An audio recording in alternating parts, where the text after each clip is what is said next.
Hello दोस्तों, आप सभी का स्वागत है मेरा यूट्यूब चैनल सुबह स्टडी पे। तो चलिए शुरू करते हैं आज के क्लास। आज हम लोग पढ़ेंगे जो एनसीईआरटी सार संग्रह पढ़ रहे हैं उसका ये अगला पार्ट रहेगा। तो चलिए देखेंगे। इसमें पहला क्वेश्चन हो जाएगा, प्राक्कलन समिति संसद के किस सदन के सदस्यों से गठित की जाती है। जो प्राक्कलन समिति है इसमें लोकसभा के सदस्यों के द्वारा गठन की जाती है, यानी कि टोटल इसमें लोकसभा से 30 सदस्य चुने जाते हैं। कोई भी कानून विधेयक संसद के किस सदन में प्रस्तुत किया जा सकता है। तो कोई भी जो कानून विधेयक है ये संसद के किसी भी सदन में प्रस्तुत किया जा सकता है। कोई भी कानून विधेयक संसद के किसी भी सदन में प्रस्तुत किया जा सकता है। भारतीय संसद के दोनों सदनों की संयुक्त बैठक साधारण विधेयक तथा वित्त विधेयक दोनों के संबंध में हो सकती है। जो भारतीय संसद के दोनों सदनों के संयुक्त बैठक बुलाया जाता है ये साधारण विधेयक तथा वित्त विधेयक दोनों के संबंध में हो सकती है। आगे बढ़ेंगे, अगला क्वेश्चन हो जाएगा।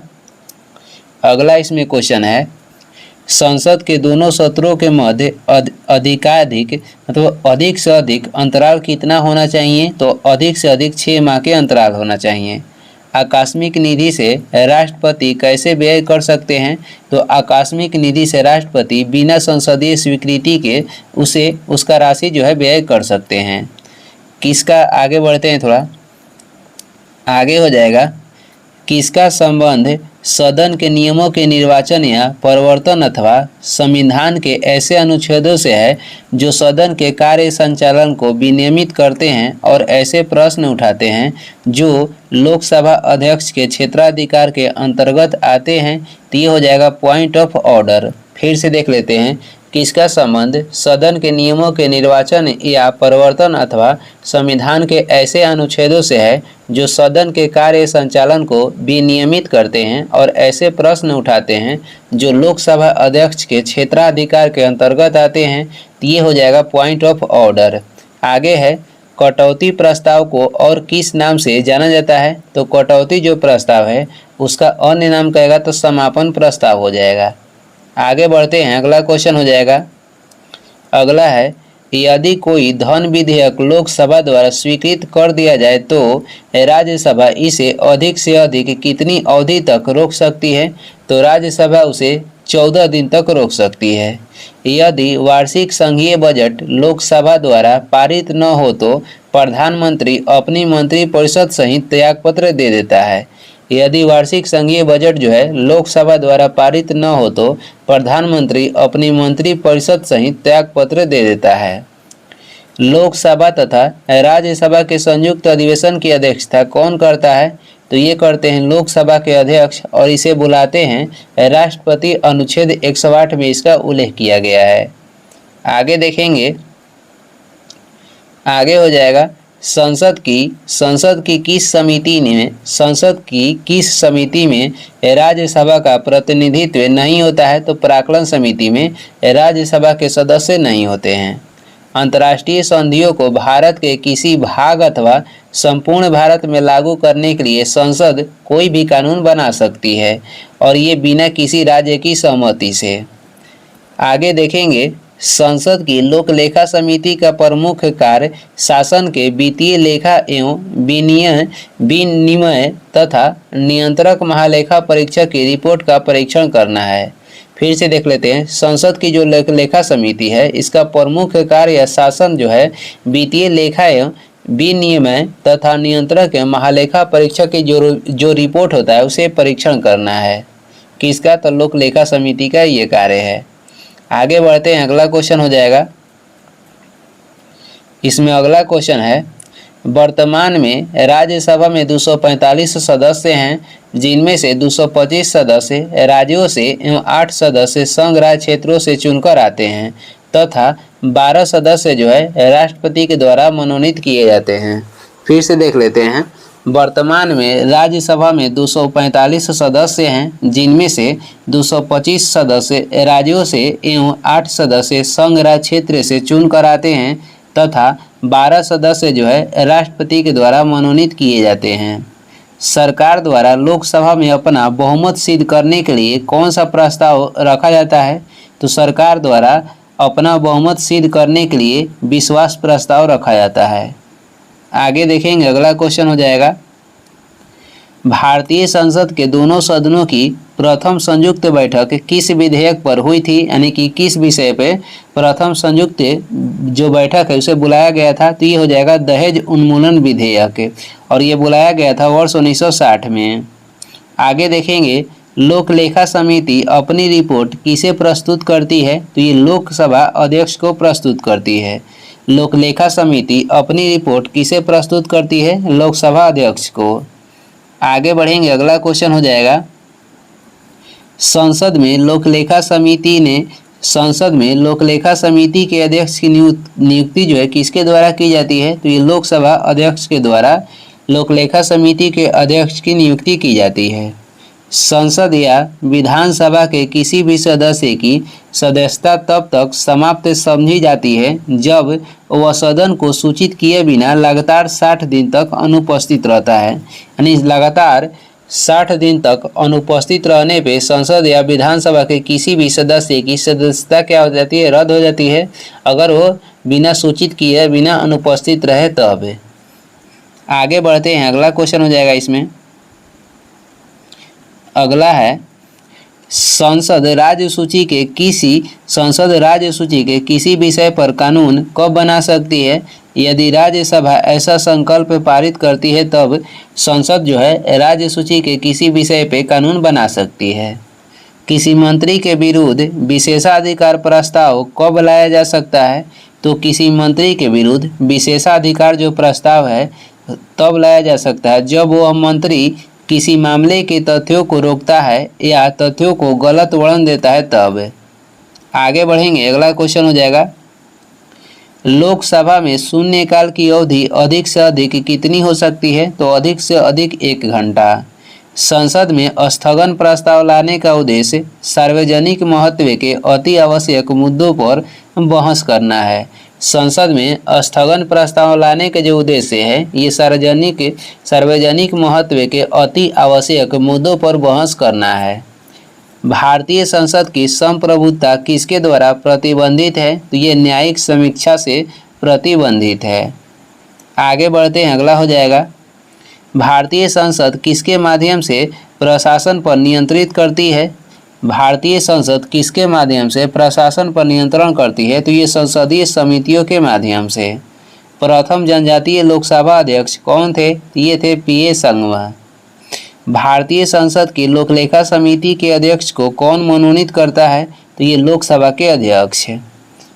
आगे देख लेते हैं, नीचे एक क्वेश्चन है, ये हो जाएगा कि लोकलेखा समिति में कुल 22 सदस्य होते हैं जिसमें 15 लोकसभा से तथा 7 राज्यसभा से लिए जाते हैं। आगे बढ़ेंगे, आगे हम लोग पढ़ेंगे सर्वोच्च न्यायालय के बारे में। उच्चतम न्यायालय के अधिकार क्षेत्र एवं न्यायाधीशों की संख्या को बढ़ाने का अधिकार किसके पास है। तो ये अधिकार संसद के पास है। उच्चतम न्यायालय के अधिकार क्षेत्र एवं न्यायाधीशों की संख्या को बढ़ाने के जो अधिकार दिया गया है ये दिया गया है संसद को। भारत के सर्वोच्च न्यायालय की स्थापना कब की गई थी। तो ये 26 जनवरी 1950 को भारत में सर्वोच्च न्यायालय की गठन की गई थी। भारत के सर्वोच्च न्यायालय के कार्यवाहक मुख्य न्यायाधीश की नियुक्ति कौन करता है। जो कार्यवाहक मुख्य न्यायाधीश होते हैं सर्वोच्च न्यायालय के, इनकी नियुक्ति राष्ट्रपति के द्वारा की जाती है। आगे बढ़ेंगे, अगला हो जाएगा, सर्वोच्च न्यायालय में मुख्य न्यायाधीश सहित कुल कितने न्यायाधीश हो सकते हैं। तो टोटल 34। दूरसंचार विवाद निपटान एवं अपील अधिकरण निर्णयों को केवल सुप्रीम कोर्ट में चुनौती दी जा सकती है। आगे हो जाएगा, उच्चतम न्यायालय के न्यायाधीशों के वेतन का निर्धारण किसके द्वारा किया जाता है। उच्चतम न्यायालय के न्यायाधीशों के वेतन के निर्धारण संसद के द्वारा की जाती है। आगे बढ़ेंगे, अगला क्वेश्चन हो जाएगा, सर्वोच्च न्यायालय के न्यायाधीशों की नियुक्ति किसके द्वारा की जाती है। तो ये भारत के राष्ट्रपति के द्वारा। राष्ट्रीय न्यायिक नियुक्ति आयोग अधिनियम जिसे सर्वोच्च न्यायालय द्वारा निरस्त कर दिया गया किस संविधान संशोधन अधिनियम द्वारा लाया गया था। तो ये लाया गया था 99वें संविधान संशोधन अधिनियम के द्वारा। राष्ट्रीय न्यायिक नियुक्ति आयोग अधिनियम, जिसे सर्वोच्च न्यायालय द्वारा निरस्त कर दिया गया, किस संविधान संशोधन अवधि के द्वारा ये लाया गया था? तो 99वें संविधान संशोधन अधिनियम के द्वारा। उच्चतम न्यायालय के न्यायाधीश किस प्रक्रिया के द्वारा हटाए जा सकते हैं? तो यह राष्ट्रपति के द्वारा संसद की अनुशंसा पर इनको हटा दिया जा सकता है। आगे देखेंगे, आगे हो जाएगा सेवानिवृत्ति के पश्चात सर्वोच्च न्यायालय के न्यायाधीश किसी भी न्यायालय में वकालत नहीं कर सकते हैं। सेवानिवृत्ति के पश्चात सर्वोच्च न्यायालय के जो न्यायाधीश हैं किसी भी न्यायालय में वकालत नहीं कर सकते हैं। सामान्यतः उच्चतम न्यायालय सभी मामलों की सुनवाई नई दिल्ली में करता है, परंतु किसके अनुमोदन से वह किसी अन्य स्थान पर भी सुनवाई कर सकता है? तो यह राष्ट्रपति के अनुमोदन पर किसी अन्य जगह भी ये सुनवाई कर सकता है। सर्वोच्च न्यायालय का कौन सा क्षेत्राधिकार राष्ट्रपति को संविधान पूर्व संधि से उत्पन्न किसी विवाद पर राय लेने के लिए अधिकृत करता है? तो ये हो जाएगा सलाहकार क्षेत्राधिकार। आगे देखेंगे, आगे हो जाएगा, अगला है भारतीय संविधान का कौन सा अनुच्छेद संवैधानिक विवाद में सर्वोच्च न्यायालय के अपीलीय क्षेत्राधिकार से संबंधित है? तो यह अनुच्छेद हो जाएगा 134 के फर्स्ट। उच्चतम न्यायालय में संविधान के निर्वाचन से संबंधित मामलों की सुनवाई करने के लिए न्यायाधीशों की संख्या कम से कम कितनी होनी चाहिए? तो कम से कम इनकी संख्या 5 होना चाहिए। आगे बढ़ते हैं, अगला क्वेश्चन हो जाएगा, आगे इसमें महत्वपूर्ण क्वेश्चन हो जाएगा जिसमें सर्वोच्च न्यायालय संबंधी महत्वपूर्ण हम लोग अनुच्छेद देखेंगे। संविधान के भाग 5 में अनुच्छेद 124 से 147 तक सर्वोच्च न्यायालय से संबंधित प्रावधान किए गए हैं। अनुच्छेद 124 में सर्वोच्च न्यायालय की स्थापना एवं गठन संबंधी प्रावधान है। यानी कि अनुच्छेद 124 में क्या है? तो सर्वोच्च न्यायालय के गठन तथा स्थापना के बारे में इसमें उल्लेख किया गया है। अनुच्छेद 126 में क्या है? अनुच्छेद 126 के अंतर्गत कार्यकारी मुख्य न्यायाधीश की नियुक्ति की जाती है। जो कार्यकारी मुख्य न्यायाधीश होते हैं जिनकी नियुक्ति राष्ट्रपति करते हैं, ये अनुच्छेद 126 के अंतर्गत की जाती है। आगे देखेंगे, आगे हो जाएगा, अनुच्छेद 127 के अंतर्गत तदर्थ न्यायाधीशों की नियुक्ति की जा सकती है। यानी 127 में तदर्थ न्यायाधीशों की नियुक्ति के बारे में वर्णन है। अनुच्छेद 128 के अंतर्गत सेवानिवृत्त न्यायाधीशों को भी सर्वोच्च न्यायालय की बैठकों में उपस्थित होने के लिए बुलाया जा सकता है। अनुच्छेद 129 उच्चतम न्यायालय को अभिलेख न्यायालय घोषित करता है। यानी कि उच्चतम न्यायालय को एक अभिलेख न्यायालय है, इसका उल्लेख 129 में है। आगे बढ़ेंगे, आगे हो जाएगा, अनुच्छेद 130 उच्चतम न्यायालय का स्थान निर्धारित करने की मुख्य न्यायाधीश की शक्ति का उल्लेख अनुच्छेद 130 में है। अनुच्छेद 131 में कहेगा तो यह उच्चतम न्यायालय की आरंभिक या मूल अधिकारिता का विवरण है। अनुच्छेद 136 में क्या है? तो अपील के लिए उच्चतम न्यायालय के विशेष अनुमति का प्रावधान, इसका उल्लेख अनुच्छेद 136 में किया गया है।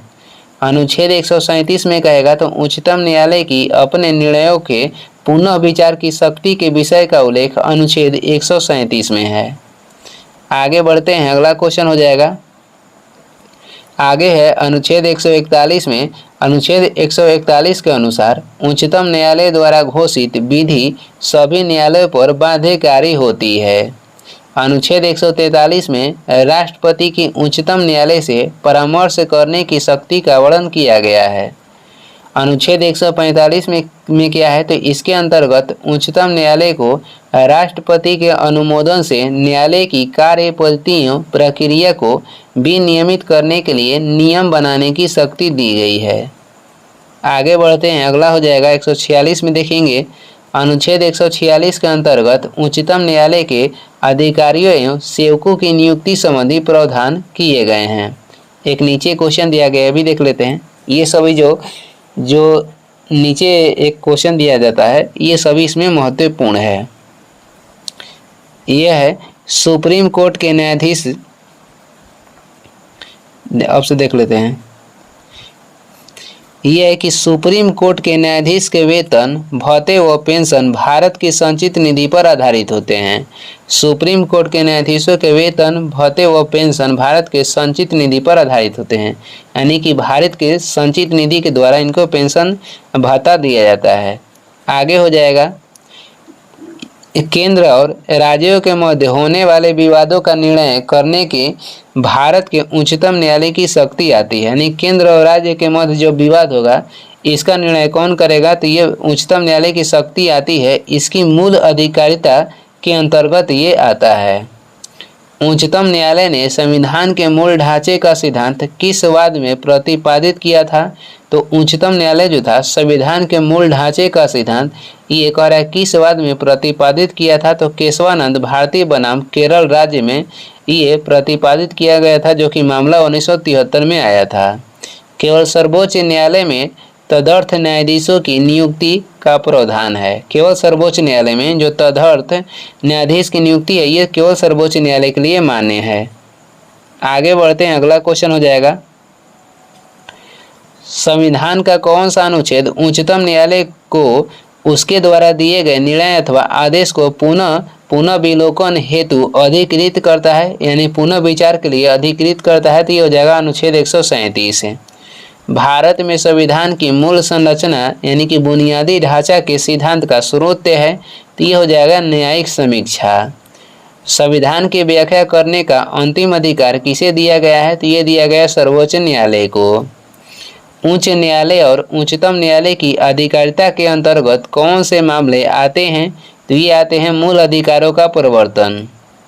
आगे बढ़ेंगे, अगला क्वेश्चन हो जाएगा, आगे इसमें से हो जाएगा भारतीय संविधान का संरक्षक कौन है, तो भारतीय संविधान के संरक्षक हो जाएगा सर्वोच्च न्यायालय।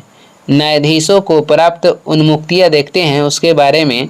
अनुच्छेद 121 उच्चतम न्यायालय तथा उच्च न्यायालयों के न्यायाधीशों के आचरण के संबंध में संसद में चर्चा पर प्रतिबंध लगाता है। इसके अनुसार उच्चतम न्यायालय तथा उच्च न्यायालयों के किसी न्यायाधीश द्वारा अपने कर्तव्य के निर्वहन में किए गए किसी आचरण के विषय में संसद में कोई चर्चा नहीं होगी, किंतु जब ऐसे न्यायाधीश को हटाने के प्रस्ताव पर संसद में विचार चल रहा हो तो उससे संबंध आचरण पर संसद में चर्चा की जा सकेगी।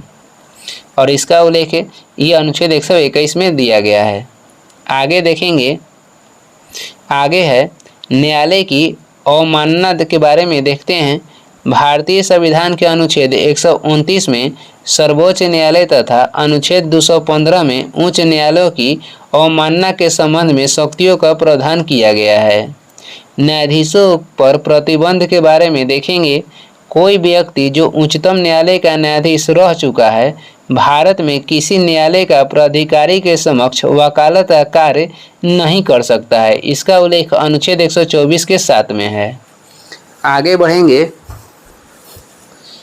अगला क्वेश्चन हो जाएगा, थोड़ा बड़ा कर लेते हैं। अगला है भारत के प्रथम दलित मुख्य न्यायाधीश कौन थे, तो भारत के प्रथम दलित मुख्य न्यायाधीश हो जाएंगे न्यायमूर्ति के.जी. बालकृष्ण। न्यायमूर्ति के.जी. बालकृष्ण ये भारत के प्रथम दलित मुख्य न्यायाधीश थे। संविधान की व्याख्या से संबंधित सभी विवाद सर्वोच्च न्यायालय के समक्ष किस अधिकारिता के अंतर्गत आते हैं, तो ये प्रारंभिक क्षेत्राधिकार के अंतर्गत आते हैं। कानूनी मामलों पर उच्चतम न्यायालय से किसे परामर्श लेने का अधिकार है, तो राष्ट्रपति को कानूनी मामलों पर उच्चतम न्यायालय से परामर्श लेने का अधिकार है और इसका उल्लेख अनुच्छेद 143 में है। आगे बढ़ते हैं, आगे हो जाएगा मूल अधिकार व्यक्तियों को जैसे उसे सबसे अच्छा लगे उस तरह अपनी जिंदगी की रूपरेखा तैयार करने के लिए सक्षम बनाते हैं। यह धारणा गोलकनाथ बनाम स्टेट ऑफ पंजाब में उच्चतम न्यायालय ने व्यक्त की थी। भारतीय संविधान के किस अनुच्छेद के अंतर्गत सर्वोच्च न्यायालय भारतीय नागरिकों के मौलिक अधिकारों की सुरक्षा करती है, तो ये करती है अनुच्छेद 32 के अंतर्गत। भारतीय संविधान के कार्य के किस अनुच्छेद के अंतर्गत सर्वोच्च न्यायालय भारतीय नागरिकों के मौलिक अधिकारों की सुरक्षा करती है, तो ये करती है सर्वोच्च न्यायालय अनुच्छेद 32 के अंतर्गत। वही उच्च न्यायालय कहेगा तो अनुच्छेद 226 के अंतर्गत। आगे बढ़ेंगे, अगला क्वेश्चन हो जाएगा, आगे हो जाएगा इसमें सर्वोच्च न्यायालय के अपीलीय क्षेत्राधिकार के 4 भागों में बांटा जा सकता है। और ये देखते हैं, पहला हो जाएगा इसमें संवैधानिक विषयों से जुड़ी अपीलें, जिसका उल्लेख अनुच्छेद 132 में है। सिविल विषयों से जुड़े अपीलें, इसका उल्लेख अनुच्छेद 133 में है। आपराधिक विषयों से जुड़े अपीलें, जिसका उल्लेख अनुच्छेद 134 में है। और विशेष अनुमति से की जाने वाली अपीलें, इसका उल्लेख अनुच्छेद 136 में है। ये सर्वोच्च न्यायालय के अपीलीय क्षेत्राधिकार को 4 भागों में बांटा गया है, जो कि हो जाएगा संवैधानिक विषय, सिविल विषय, आपराधिक विषय और विशेष अनुमति। आगे देखेंगे, आगे हो जाएगा सर्वोच्च न्यायालय के न्यायाधीश नियुक्त होने के लिए किसी व्यक्ति को कम से कम कितने वर्ष तक उच्च न्यायालय में वकालत करनी चाहिए। तो कम से कम वह 10 वर्ष उच्च न्यायालय में वकालत करेगा, तब उसे सर्वोच्च न्यायालय के न्यायाधीश नियुक्त होने के लिए वो मान्य होगा। न्यायिक पुनरावलोकन, न्यायिक पुनरावलोकन का अर्थ यह है कि सर्वोच्च न्यायालय राज्य के ऐसे कानून जो संविधान के विपरीत हो उसे असंवैधानिक घोषित कर सकता है। ये न्यायिक पुनरावलोकन का अर्थ है। भारत के न्यायालयों में से किसे या किन्हें अभिलेख न्यायालय माना जाता है। तो ये उच्च न्यायालय एवं उच्चतम न्यायालय को। आगे देखेंगे, अगला क्वेश्चन हो जाएगा, लोकहितवाद की संकल्पना का उद्गम किस देश में हुआ था। यानी किस देश से लोकहितवाद की संकल्पना का उद्गम हुआ था। तो यह संयुक्त राज्य अमेरिका से हुआ था। सर्वोच्च न्यायालय का कौन सा क्षेत्राधिकार राष्ट्रपति को संविधान पूर्व संधि से उत्पन्न किसी विवाद पर राय लेने के लिए अधिकृत करता है। तो यह हो जाएगा सलाहकार क्षेत्राधिकार। भारत का सर्वोच्च न्यायालय एक अभिलेख न्यायालय है। इसके सभी निर्णयों का साक्ष्यात्मक मूल्य होता है और इस पर किसी भी न्यायालय में प्रश्न चिन्ह नहीं लगाया जा सकता है। आगे बढ़ते हैं, आगे इसमें भी एक क्वेश्चन नीचे दिया गया है, देख लेते हैं। मूल अधिकारों के उल्लंघन के विरुद्ध उच्चतम न्यायालय में अनुच्छेद 32 तथा उच्च न्यायालय में अनुच्छेद 226 के तहत रिट जारी की जाती है। आगे बढ़ेंगे, आगे हम लोग पढ़ेंगे राज्यपाल के बारे में। आगे हम लोग राज्यपाल के बारे में पढ़ेंगे। तो चलिए देखते हैं, भारतीय संविधान में राज्यपाल को मनोनीत किए जाने की पद्धति में किस देश का अनुसरण किया गया है। यानी राज्यपाल के जो मनोनीत किया जाता है ये किस देश के संविधान से लिया गया है। तो ये कनाडा के संविधान से। राज्य के कार्यकारी एवं संवैधानिक प्रमुख कौन होता है। तो ये होते हैं राज्यपाल। किसी राज्य में राज्यपाल की नियुक्ति संविधान के किस अनुच्छेद के अंतर्गत की जाती है। तो ये की जाती है अनुच्छेद 155 के अंतर्गत। विधान परिषद में राज्यपाल द्वारा कितने सदस्यों को मनोनीत किया जाता है। तो विधान परिषद में राज्यपाल के द्वारा कुल सदस्यों का 1/6 सदस्यों को मनोनीत किया जाता है। आगे देखेंगे, अगला हो जाएगा, यदि राज्यपाल संसद अथवा विधानसभा का सदस्य है तो जिस तिथि को वह राज्यपाल का पद धारण करेगा उसी तिथि से उसका संसद अथवा राज्य विधानसभा में पद रिक्त मान लिया जाएगा। झारखंड, छत्तीसगढ़, मध्य प्रदेश तथा उड़ीसा में एक जनजातीय कल्याण मंत्री की नियुक्ति कौन करता है। तो ये करते हैं राज्यपाल। राज्य विधानसभा के सत्रवासन का आदेश किसके द्वारा दिया जाता है। तो ये दिया जाता है राज्यपाल के द्वारा। आगे बढ़ते हैं, अगला हो जाएगा, आगे है राज्यपाल किसके सलाह कर जिला न्यायाधीशों की नियुक्ति, स्थानांतरण और पदोन्नति का कर सकता है। तो ये उच्च न्यायालय के सलाह पर। राज्यपाल के वेतन और भत्ते किस निधि से दिए जाते हैं। तो ये राज्य की संचित निधि से दिए जाते हैं। भारत के संविधान में राज्यपाल के विरुद्ध महाभियोग चलाने का प्रावधान नहीं है। भारत द्वारा किसी भी राज्य के राज्यपाल के विरुद्ध महाभियोग चलाने के प्रावधान भारतीय संविधान में नहीं है। आगे देखेंगे, अगला क्वेश्चन हो जाएगा, आगे है राज्यपाल किस अनुच्छेद के अंतर्गत राष्ट्रपति के विचार के लिए किसी विधेयक को आरक्षित रख सकता है। तो किस अनुच्छेद में इसका उल्लेख है। अनुच्छेद 200 में। वर्तमान में राज्यपाल का मासिक वेतन कितना है। तो वर्तमान में राज्यपाल के जो वेतन है ये हो जाएगा 3,50,000। राज्यपाल किसके प्रति उत्तरदायी होता है? तो राज्यपाल राष्ट्रपति के प्रति उत्तरदायी होता है। आगे बढ़ेंगे, अगला क्वेश्चन हो जाएगा 7वें संविधान संशोधन अधिनियम 1956 के अनुसार एक व्यक्ति को 2 या 2 से अधिक राज्यों का राज्यपाल नियुक्त किया जा सकता है और राज्यपाल पुनः नियुक्ति के भी योग्य होता है। आगे बढ़ेंगे, अगला क्वेश्चन हो जाएगा, आगे हम लोग देखेंगे राज्यपाल द्वारा की जाने वाली नियुक्तियां, यानी राज्यपाल किसको नियुक्त करता है वो नियुक्तियां देखेंगे। राज्य के महाधिवक्ता की नियुक्ति राज्यपाल करेगा। राज्य लोक सेवा आयोग के अध्यक्ष एवं सदस्यों की नियुक्ति राज्यपाल के द्वारा होती है। राज्य निर्वाचन आयोग के अध्यक्ष एवं अन्य सदस्यों की नियुक्ति भी राज्यपाल करता है। विश्वविद्यालय के उपकुलपतियों की नियुक्ति राज्यपाल के द्वारा होता है और राज्य वित्त आयोग के गठन भी राज्यपाल करता है। तो ये राज्यपाल के द्वारा की जाने वाली नियुक्ति थी। राज्यपाल उच्च न्यायालय के न्यायाधीशों की नियुक्ति के विषय में राष्ट्रपति को परामर्श देता है। राज्यपाल जो है उच्च न्यायालय के न्यायाधीशों की नियुक्ति के विषय में राष्ट्रपति को परामर्श देता है। आगे बढ़ते हैं, आगे हो जाएगा राज्यपाल को राज्य लोक सेवा आयोग के सदस्यों को निलंबित करने का अधिकार भी प्राप्त है। जम्मू एवं कश्मीर के उपराज्यपाल की नियुक्ति कौन करता है? तो ये भारत के राष्ट्रपति करते हैं। भारत में राज्यपाल बनने वाली पहली महिला कौन थी? तो ये सरोजिनी नायडू थी, जो कि बनी थी उत्तर प्रदेश के। राज्य विधानसभाओं में आंग्ल भारतीय समुदाय के लिए प्रतिनिधित्व का प्रावधान भारत के संविधान के किस अनुच्छेद के द्वारा किया गया है? तो अनुच्छेद 233 के द्वारा 104वें संविधान संशोधन के द्वारा इसे स्थगित कर दिया गया। आगे बढ़ेंगे, अगला हो जाएगा, आगे हम लोग पढ़ेंगे राज्यपाल से संबंधित प्रमुख अनुच्छेद, जो कि राज्यपाल से संबंधित है।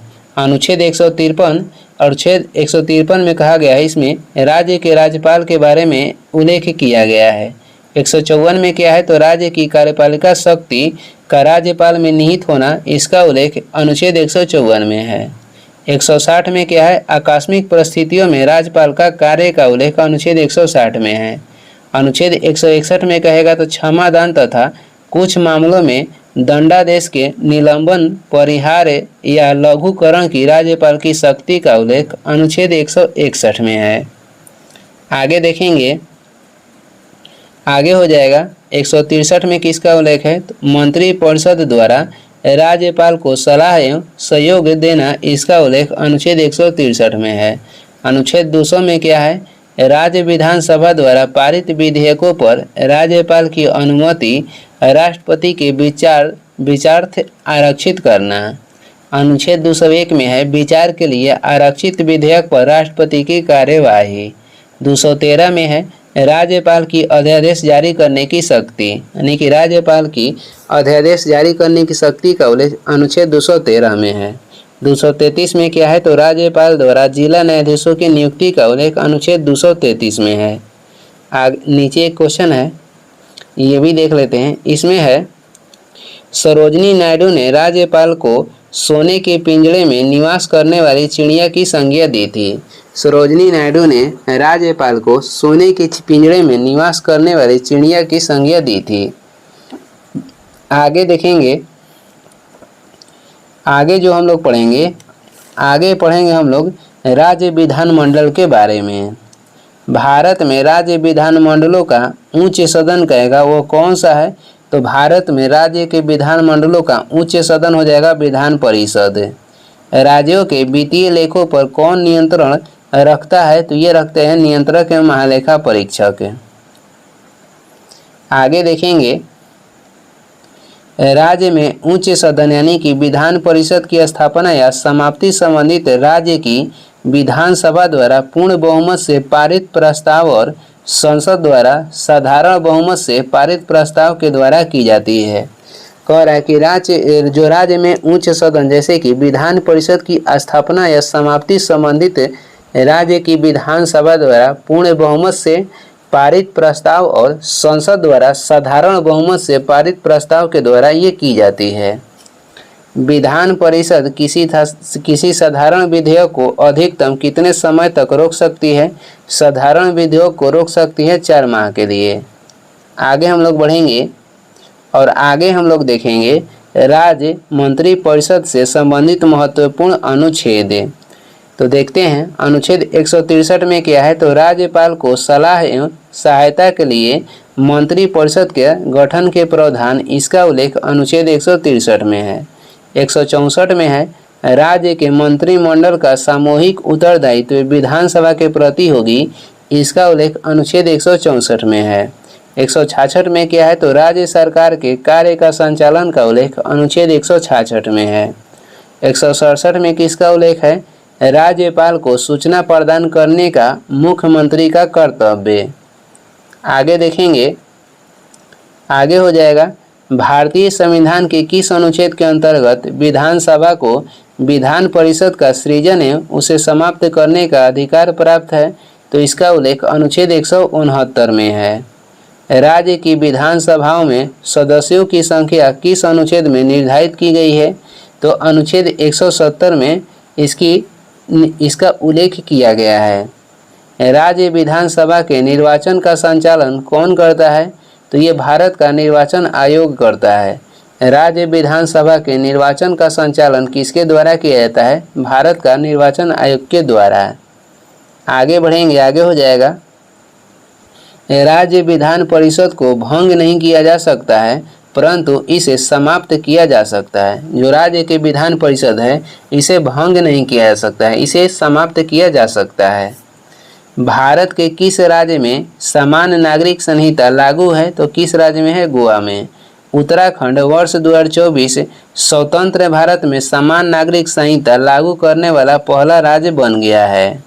राज्य का विधानसभा अध्यक्ष अपना त्याग पत्र किसे सौंपता है? तो ये उपाध्यक्ष को सौंपता है। आगे बढ़ेंगे, आगे हो जाएगा विधानसभा के सदस्यों की निहरताओं से संबंधित प्रश्नों पर अंतिम निर्णय किसके द्वारा लिया जाता है? तो ये राज्यपाल के द्वारा लिया जाता है। आगे है विधानसभा का सदस्य निर्वाचित होने के लिए न्यूनतम आयु सीमा कितनी होनी चाहिए? तो ये होनी चाहिए 25 वर्ष। विधानसभा के विघटन के पश्चात उसका अध्यक्ष अधिकतम 6 माह समय तक अपने पद पर बना रह सकता है। आगे देखेंगे बिना विधानसभा के सदस्य निर्वाचित हुए कोई मंत्री कितने समय तक पद पर बना रह सकता है? तो ये 6 माह तक। भारतीय संविधान के किस अनुच्छेद के अंतर्गत विधानसभा को विधान परिषद का सृजन करने के प्रस्ताव करने की इजाज़त मिलती है? तो ये अनुच्छेद 169 में इसका उल्लेख किया गया है। प्रथम महिला मुख्यमंत्री भारत के किस राज्य में बनी थी? तो ये उत्तर प्रदेश में बनी थी, सुचिता कृपलानी। भारत के किसी राज्य में यानी कि भारत के किसी भी राज्य में पहली महिला मुख्यमंत्री कौन बनी थी? सुचिता कृपलानी, और ये उत्तर प्रदेश की बनी थी। कार्यकाल हो जाएगा 1963 से 1967। आगे बढ़ेंगे, आगे हम लोग देखेंगे विधानसभा में सदस्यों की संख्या यानी किस राज्य में विधानसभा की कितनी सीट है वो देखेंगे। आंध्र प्रदेश में विधानसभा की सीट कहेगा तो 175 है। असम में विधानसभा की सीट हो जाएगा 126। छत्तीसगढ़ में विधानसभा की सीट 90 है। गुजरात में कितना है विधानसभा की सीट? तो 182 है। हिमाचल प्रदेश में हो जाएगा 68, कर्नाटक में 224 और मध्य प्रदेश में हो जाएगा 230 है। अरुणाचल प्रदेश में विधानसभा की सीट 60 है। बिहार में हो जाएगा विधानसभा की सीट 243, गोवा में 40 है, हरियाणा में हो जाएगा 90, झारखंड में कितना है? तो 81, केरल में हो जाएगा 140। आगे बढ़ते हैं, आगे है मध्य प्रदेश में मध्य प्रदेश में जो विधानसभा की सीट है ये हो जाएगा 230, मणिपुर में हो जाएगा 60, मिजोरम में कितना है? तो 40 है, उड़ीसा में हो जाएगा 147, राजस्थान में कितना है? 200, तमिलनाडु में विधानसभा की सीट 234 है, त्रिपुरा में है 60, उत्तराखंड में 70, महाराष्ट्र में विधानसभा की सीट 288 है, मेघालय में हो जाएगा 60, नागालैंड में 60, पंजाब में विधानसभा की सीट 170, सॉरी 117 है। सिक्किम में विधानसभा की सीट 32 हो जाएगा, तेलंगाना में हो जाएगा 119, उत्तर प्रदेश में हो जाएगा 403 और पश्चिम बंगाल में विधानसभा की सीट 294 है। तो ये हर राज्य की विधानसभा की सीट हम लोग देखें। आगे हम लोग पढ़ेंगे केंद्र शासित प्रदेश में विधानसभा की सीट देख लेते हैं। दिल्ली में विधानसभा की सीट कहेगा तो 70 हो जाएगा। पुदुचेरी में विधानसभा की सीट कितना है, 30 है। जम्मू कश्मीर में हो जाएगा 90, जिसमें 24 पाक अधिकृत के लिए रिक्त है। आगे बढ़ते हैं। आगे इसमें नीचे एक क्वेश्चन दिया गया, ये भी देख लेते हैं। यह है कि मुख्यमंत्री की सलाह पर राज्यपाल द्वारा मंत्रियों की नियुक्ति की जाती है तथा यह राज्यपाल के पश्चात कार्य करते हैं, यानी कि इनके इच्छानुसार कार्य करते हैं। मुख्यमंत्री के सलाह पर राज्यपाल के द्वारा मंत्रियों की नियुक्ति की जाती है तथा ये राज्यपाल के इच्छा के अनुसार ये कार्य करते हैं। और ये इस वीडियो के लास्ट क्वेश्चन है। वीडियो को लास्ट तक देखने के लिए धन्यवाद। वीडियो पसंद आ रहा है तो लाइक कर दें, चैनल पर नए हैं तो सब्सक्राइब कर दें। कुछ सुझाव या सलाह देना है तो कमेंट करके ज़रूर बताएं। Thank you.